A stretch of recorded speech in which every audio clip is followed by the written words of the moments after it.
I am a fox. Not the clever one from your stories, not the villain in your nursery rhymes.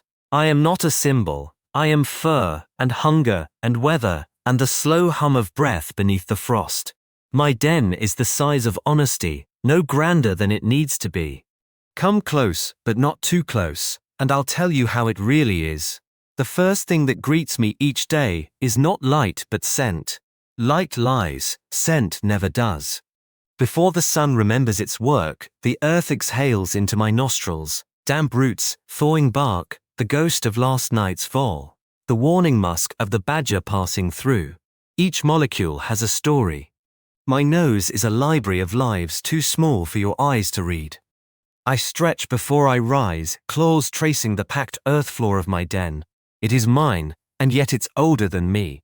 Every burrow inherits its ghosts. Foxes who fled hunters, who bore kits, who never came back from the road.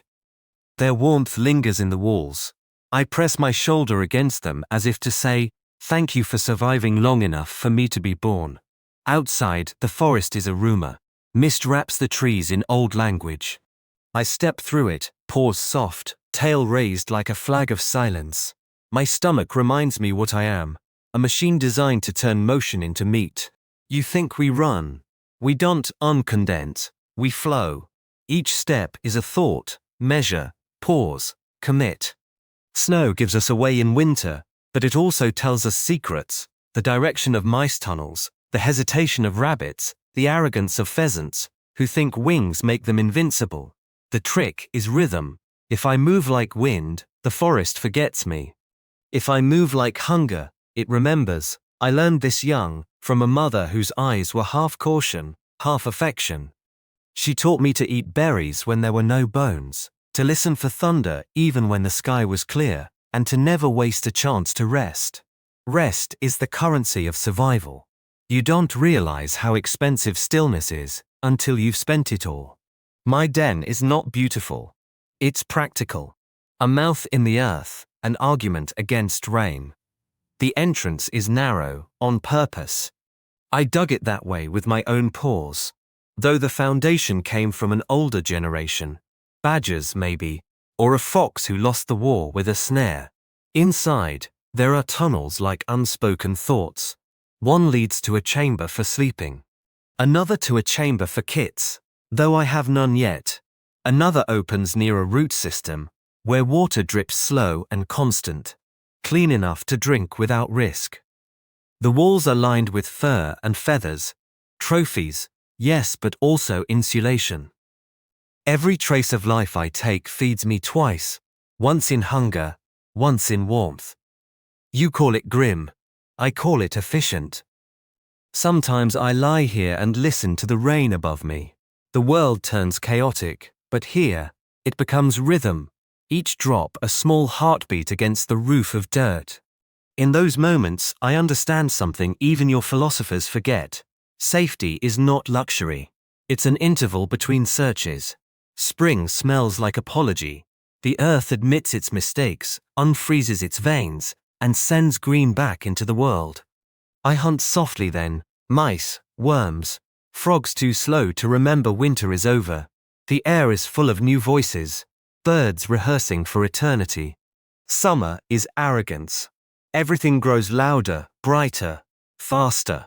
The kits from nearby dens tumble out into daylight, their fur too clean, their curiosity dangerous. I avoid them. Young foxes talk too much with their tails. Autumn is my favorite. It tastes like work well done.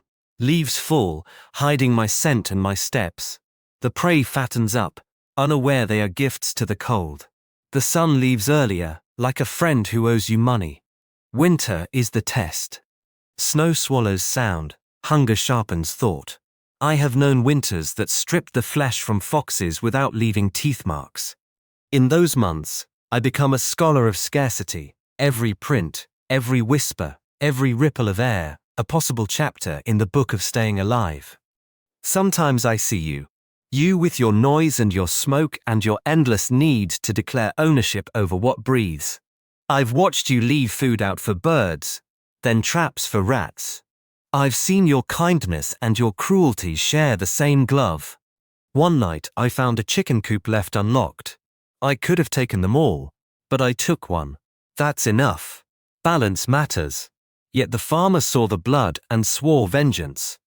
He called me a thief, though it was he who fenced the world and called it his. Once, I hid under an abandoned truck while hunters passed above. Their boots crushed frost. Their laughter was sharp with beer. One dropped a cigarette, still burning. I remember its orange tip, the only honest fire I've ever trusted. I thought of my mother again, how she once said, "Humans chase because they forgot how to wait." I think she was right. It was midwinter, the kind that forgets mercy. My belly was hollow, my paws cracked. I caught the scent of blood. Rabbit, fresh. I followed too fast, too desperate.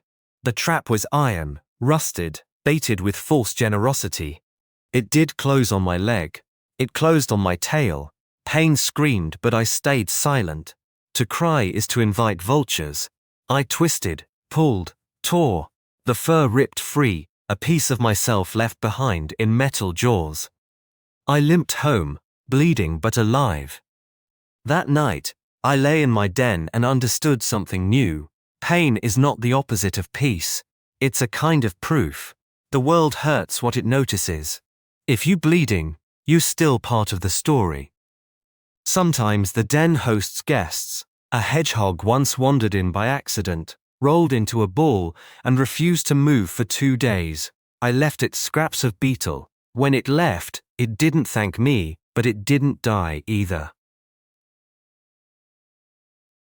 A vixen once shared my den for 3 nights, when a storm flooded hers. She smelled of river mud and exhaustion. We didn't speak much. Our kind doesn't waste words we can replace with stillness. On the 4th morning she left. The hollow where she slept stayed warm longer than the rest of the den, and I didn't smooth it over. Some absences deserve a little space. One day, another creature will find this place. They all smell my fur in the dirt and wonder who I was. They'll never know my name, because I have none that fits your language, but they'll know my shape, my care, my defiance. That is enough. I am a fox, I am not clever, I am not wicked. I am practice made fur, patience made flesh, curiosity on 4 legs. My den is my heart turned inside out. Warm, scarred, honest. You call it wilderness. I call it home. And when I die, the forest will not mourn me. It will recycle me. Roots will borrow what they need. Worms will negotiate the rest. My bones will collapse into the same soil I once tunneled through. And maybe, years from now, another fox will press its shoulder against that spot and whisper, "Thank you." Then the circle will close again. Quietly, perfectly. As it should.